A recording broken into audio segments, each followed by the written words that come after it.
ॐ भूर्भुवस्वः तत्सवितुर्वरेण्यं भर्गो देवस्य धीमहि धियो यो नः प्रचोदयात्। महाभारत की इस अध्ययन कक्षा में आप सभी का स्वागत है। वन पर्व के अंतर्गत यक्ष युधिष्ठिर संवाद का प्रसंग चल रहा है, जिसको हम यहाँ पढ़ रहे हैं। यक्ष प्रश्न पूछते हैं युधिष्ठिर से, कहा शत्रुर्दुर्जयः पुंसां कस्य व्याधिर अंतकः कीदृशस्य स्मृतः साधु असाधु कीदृशः स्मृतः। यक्ष पूछते हैं कि हे युधिष्ठिर, मनुष्यों का दुर्जय शत्रु कौन सा है? ऐसा कौन सा शत्रु है मनुष्यों का जिसको जीतना बड़ा कठिन है? अनंत व्याधि क्या है? बहुत सारी व्याधियां व्यक्ति के जीवन में आती हैं, लेकिन एक व्याधि कौन सी ऐसी है जो अनंत है, जिसका कोई अंत दिखता नहीं है यदि वो व्याधि व्यक्ति को लग जावे। साधु किसको कहेंगे और असाधु किसे कहेंगे? तो इसके संबंध में युधिष्ठिर उत्तर देते हैं कि हे यक्ष, क्रोध सुदुर्जयः शत्रु। क्रोध दुर्जय शत्रु है, ऐसा शत्रु है कि जिसे जीतना बड़ा कठिन है।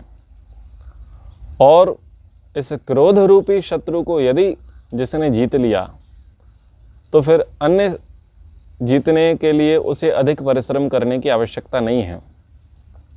क्रोध पर विजय प्राप्त करना बड़ा कठिन काम है। तो नीतिकारों ने कहा कि क्रोधी को प्रेम से जीतना चाहिए। तो जो अधिक निष्ठावान होगा, धैर्यवान होगा, भक्तवत्सल होगा, सरल विनम्र होगा, वही क्रोधी को जीत पाएगा। और अपने क्रोध पर विजय प्राप्त करना सबसे कठिन काम है। उसे दुर्जय कहा कि व्यक्ति स्वयं बहुत क्रोधी है, बहुत क्रोधी स्वभाव का है। तो ऐसा क्रोधी व्यक्ति अपने क्रोध पर विजय पाले बहुत कठिन है। वो क्रोध को कंट्रोल कर ले, बहुत मुश्किल उसके लिए काम होता है। और यदि किसी व्यक्ति को एक व्याधि है जिसे कहते हैं लोभ, लोभ रूपी व्याधि यदि उसे लग जाए तो वो मृत्यु पर्यंत उसका पीछा नहीं छोड़ती। लोभ, लालच यदि व्यक्ति के मन में आ गया तो वो पता नहीं कितना नाश कराती है। ये मान के चलिए कि उसका सर्वनाश ही कराती है, वो छोड़ता नहीं है उसका पीछा। तो लोभ पाप का मूल है, पाप का बाप है, और लोभ अनंत व्याधि है। तो जितना भी बिगाड़ आप समाज में देखते हैं या जितने भी पाप होते हैं, उनके मूल में लोभ होता है। तो लोभ से बचना चाहिए। लोभ अनंत व्याधि है। आवश्यकता से अधिक वस्तुओं का संग्रह है, जिसको भले ही परिग्रह कहा, पर वो परिग्रह लोभ के कारण था। जब हम छोटी छोटी बातों पर झूठ बोल देते हैं, वो झूठ के मूल में भी लोभ होता है। जब हम चोरी कर लेते हैं तो वो चोरी करना भी लोभ के कारण है।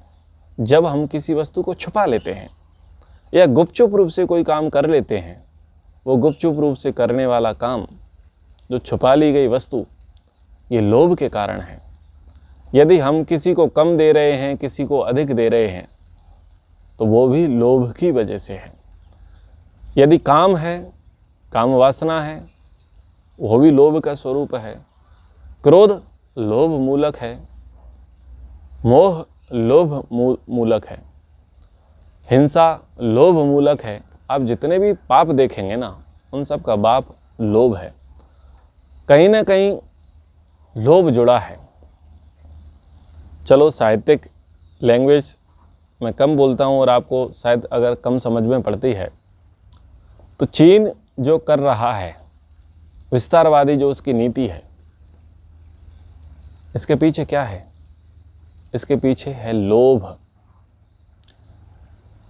गवर्नमेंट जन कल्याण के लिए, समाज सुधार के लिए बहुत सारी योजनाएं लेकर के आती है और बहुत करोड़ों का फंड निकालती है, डिस्ट्रीब्यूट करती है। वो कैबिनेट मंत्रियों से, विधायकों, सांसदों से, प्रधानों से, सरपंचों से होती होती जनता तक पहुंचते पहुंचते कितनी हो जाती है? ऐसे ही हो जाती है कि जैसे बादल होते हैं। तो बादल एक प्रकार से बर्फ़ का बहुत बड़ी चट्टानें होती हैं। जब बादल टकराते हैं, बिजली तड़कती है तो पानी गिरता है। तो पहले तो आप ऐसा मान के चलिए कि ये बर्फ़ के टुकड़े पहाड़ के जैसे ही गिरता है, और पहाड़ के जैसे गिरता है, धीरे धीरे धीरे धीरे हमारे वायुमंडल में इधर नीचे आते आते वो बारिश की बूंद बन जाते हैं और कहीं कहीं पर ओले पड़ जाते हैं। तो बारिश की बूंद पड़ना का मतलब ये है कि धरातल पर उन योजनाओं को क्रियान्वित किया ही नहीं गया। यानी सरकार ने जिन योजनाओं को चलाया, जन कल्याण, जन हितैषी, वो योजनाएं पूरी हो गईं।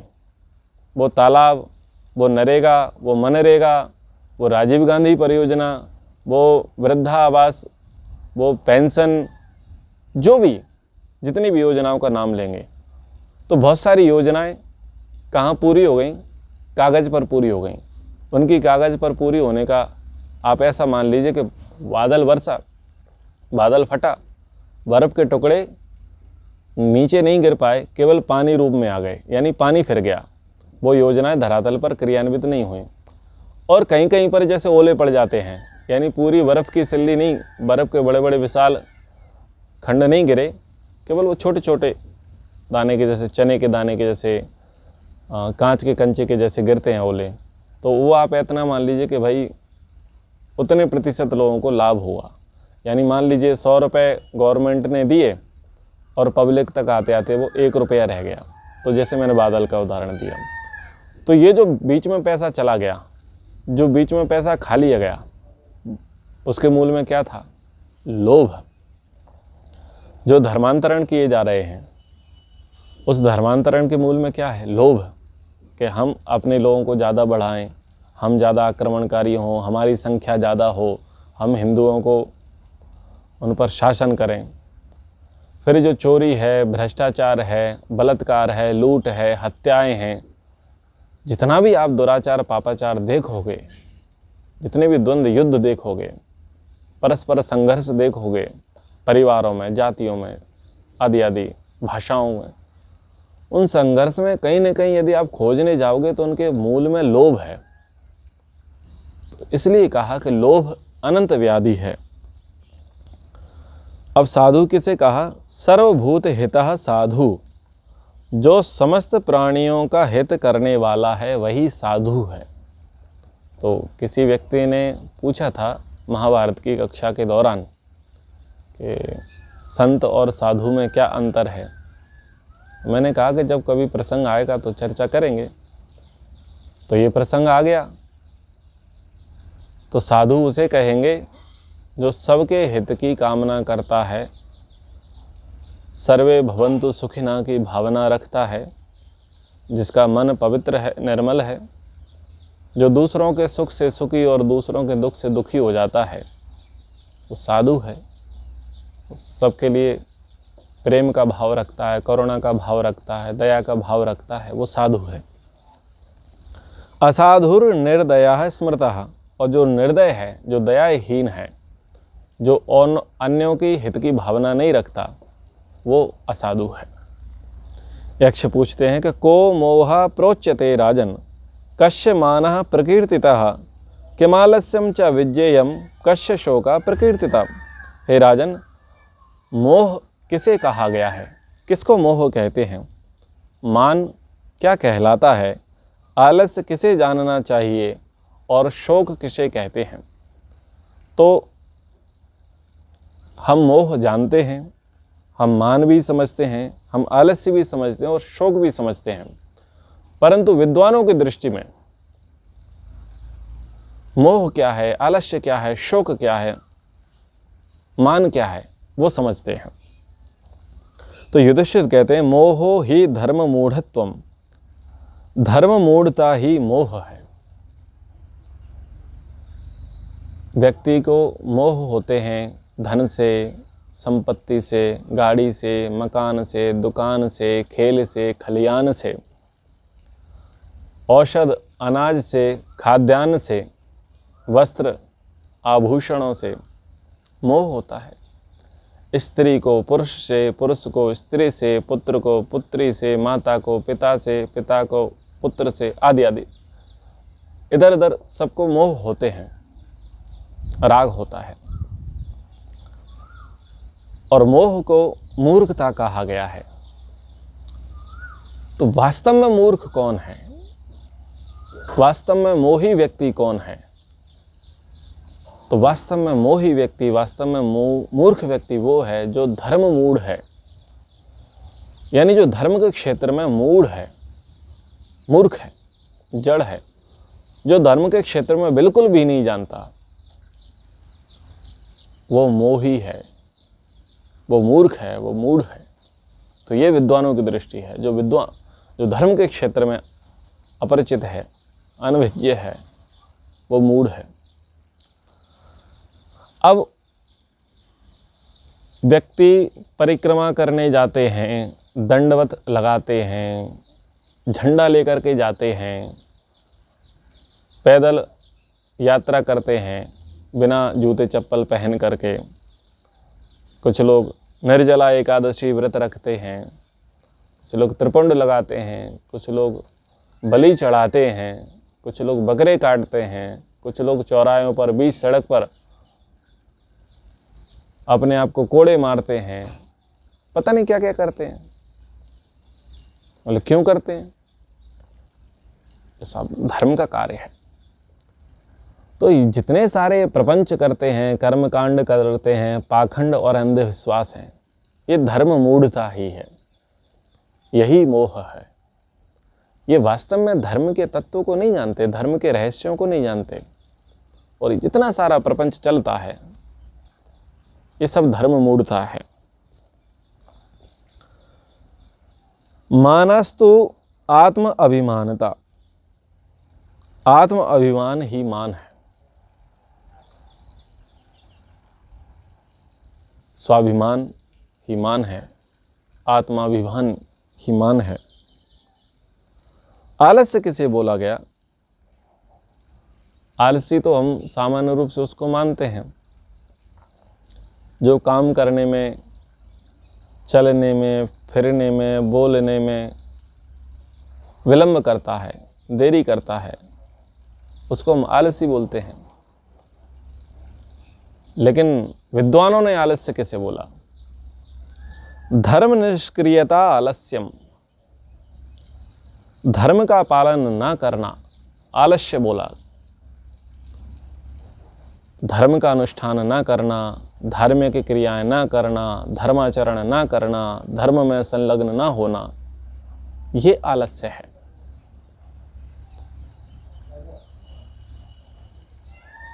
व्यक्ति चाहता है कि भभूति दे दो, अगरबत्ती लगा दो, मजार पर चादर चढ़ा दो, प्रे कर लो, बस इतने से काम हो जाए।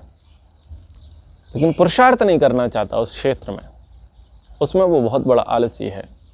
प्रार्थना नहीं करना चाहता, अपने जीवन को बदलना नहीं चाहता, अपने आचरण को शुद्ध पवित्र नहीं करना चाहता, उसके अनुकूल चलना नहीं चाहता, ये आलस्य है। भगवान को मानते हैं, बोले भगवान हम आपको मानते हैं, आप हमारी मान लो। बोले तुम हमें क्या मानते हो? बोले हम तुम्हें ये मानते हैं कि हमें जब जब तुम्हारी जरूरत पड़ेगी तुम हमारा काम कर दोगे। अच्छा, और तुम हमारी क्या मानते हो? बोले हम तुम्हारी ये मानते हैं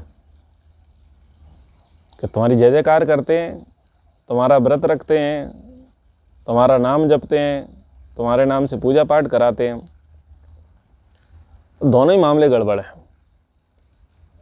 ये दोनों ही स्वरूप से भगवान को मानना और भगवान की ये गलत है। सही स्वरूप क्या है कि भगवान को मानते हुए भगवान की मानना, भगवान को मानते हुए भगवान की मानना। मान लीजिए आप साकार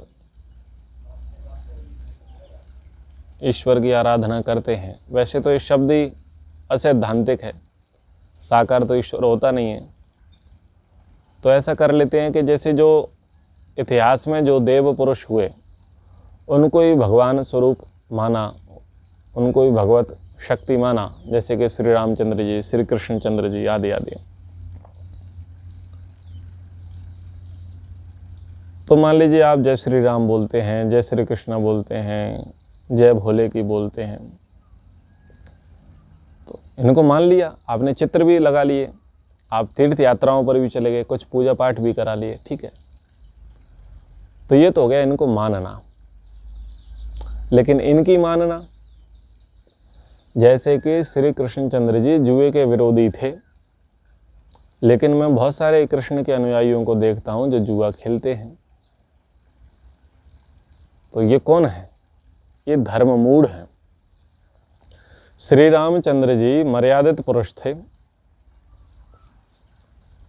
और उन्होंने भाई के लिए राज्य छोड़ दिया। अब जो राम राम बोलते हैं, जयराम जी की करते हैं, रामचरितमानस का पाठ करते हैं, चित्रकूट जाते हैं, अयोध्या जाते हैं आदि आदि, और भाई पर केस चलाते हैं जमीन के लिए, तो क्या ये राम की मानते हैं? नहीं मानते।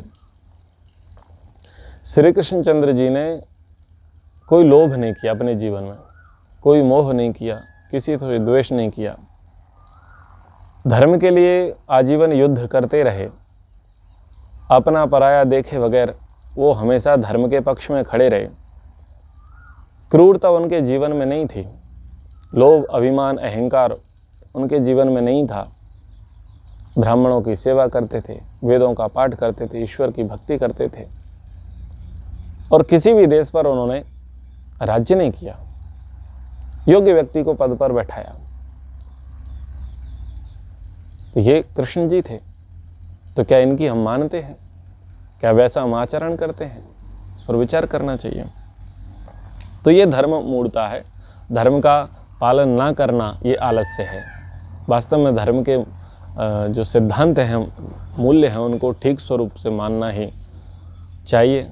लेकिन हम नहीं मान रहे, हम सरलता में जा रहे हैं, हम केवल मान रहे हैं, उनकी नहीं मानते। हम को मानते हैं, की नहीं मानते। यानी ईश्वर को मानते हैं, देवताओं को मानते हैं, भगवानों को मानते हैं, भगत सिंह को मानते हैं, राजगुरु को मानते हैं, दयानंद को मानते हैं, शंकराचार्य को मानते हैं, चाणक्य को मानते हैं, की नहीं, उनकी नहीं मानते। तो उनकी ना मानना यानी ये है आलस्य। हम मानते हैं वेद हमारा धर्म है, हम मानते हैं मनुस्मृति हमारा संविधान है, हम मानते हैं रामायण महाभारत हमारे इतिहास ग्रंथ हैं, पुराण हैं, इनको मानते हैं, इनको मानते, इनकी नहीं मानते, इनमें जो लिखा है नहीं मानते, इनकी जो शिक्षा है वो नहीं मानते। ये जो ना मानना ये है आलस्य। और शोक किसे कहते हैं? शोकस्तु अज्ञानम उच्यते। सबसे बड़ा शोक है वह है अज्ञानी होना, अविवेकी होना, जानकारियों से रहित होना। तो बताइए कि जैसे अगर किसी को ये पता चले, कोई पूरे जीवन ये मानता रहे कि धरती गोल है, लेकिन हम धरती के अंदर रहते हैं, और बाद में उसे ये पता चले कि हम धरती के अंदर नहीं रहते, हम धरती के ऊपर रहते हैं, तो उसको अपने इस अज्ञान पर शोक होगा या नहीं? ऐसी ही बहुत सारी चीज़ें, बहुत सारी मान्यताएं। जैसे कि किसी को ये पता चले पर्वों के विषय में, त्योहारों के विषय में, प्रसंगों के विषय में पता चले कि इनके वास्तविक स्वरूप तो ये थे और हम ऐसे मनाते आ रहे हैं, तो इतने वर्षों तक जो हमने किया, तो अपनी मूर्खता पर शोक होता है ना, क्योंकि हम उसको नहीं जान पाए, नहीं समझ पाए। तो इस प्रकार से कहा कि अज्ञान शोक है। तो आज की कक्षा को हम यहीं विराम करते हैं। अन्य प्रसंगों को फिर पढ़ेंगे। एक बार ओम का उच्चारण। ओम नमस्ते जी।